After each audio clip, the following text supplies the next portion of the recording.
Top 10 Tuesday, Top 10 Tuesday, Top 10 Tuesday.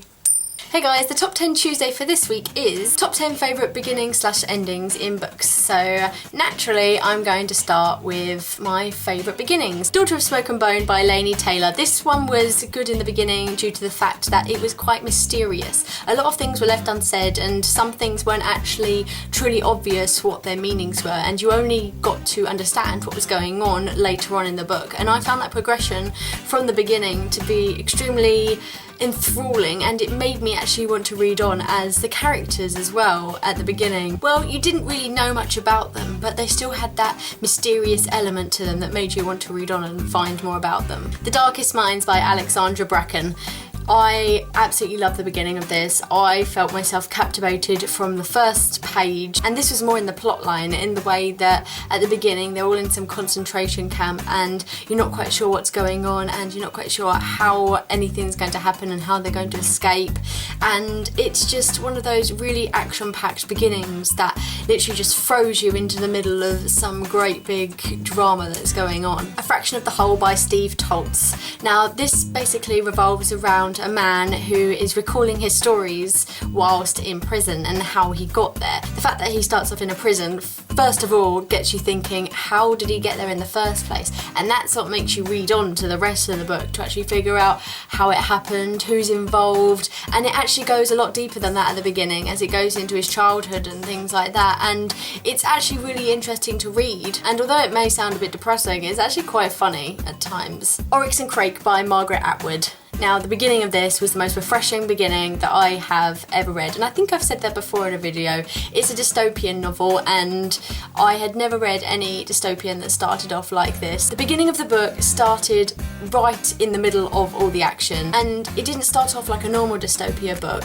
It started off in something that you actually can imagine being true with regards to society and the way things end up with science and technology and things like that, and how it all goes too far. And I thought that this was an amazing start to a good premise of a book. Oh my god, the lighting is awful in here.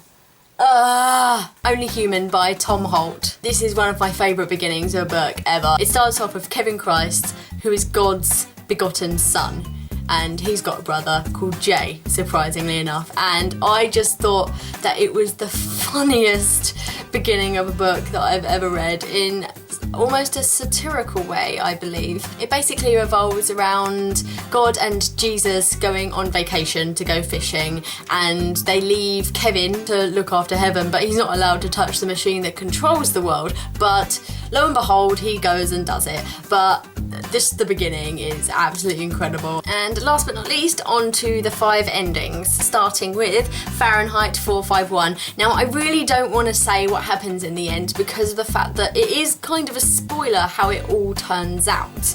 And if you read this, you'll understand what I mean, and I'm just going to leave it at that and say that this is an absolutely amazing ending for a book like this. Clockwork Prince by Cassandra Clare. I have absolutely no words for the ending of this book.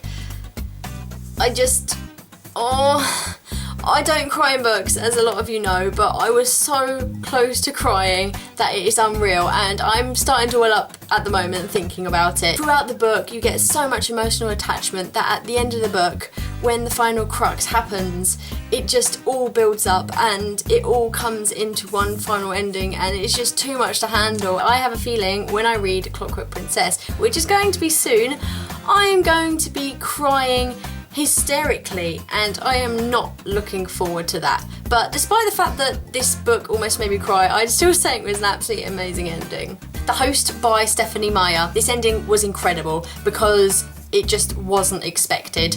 Throughout the book, you're going through it thinking certain things are going to happen, they don't happen, and at the end you think it's going to end a certain way, and it doesn't, and it totally puts all of your thoughts out of the window, and you have absolutely no idea where the hell you got any of those thoughts in the first place.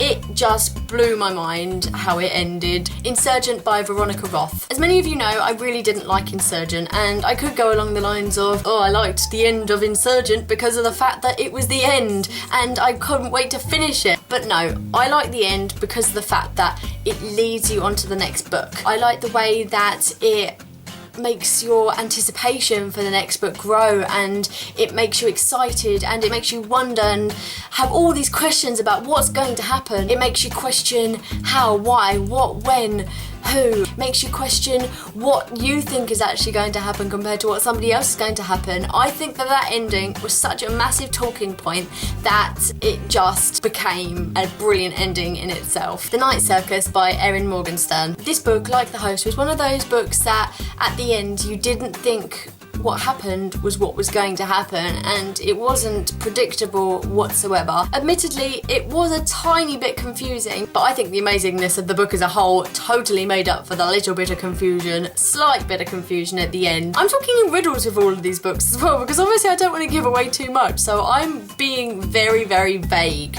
But I'm sure you don't want me to give you spoilers and things like that if you haven't read it. If you guys want to let me know what books you like the beginnings and the endings of, or if you agree with me on any of them, please let me know in the comments below. And I will see you next time. Bye!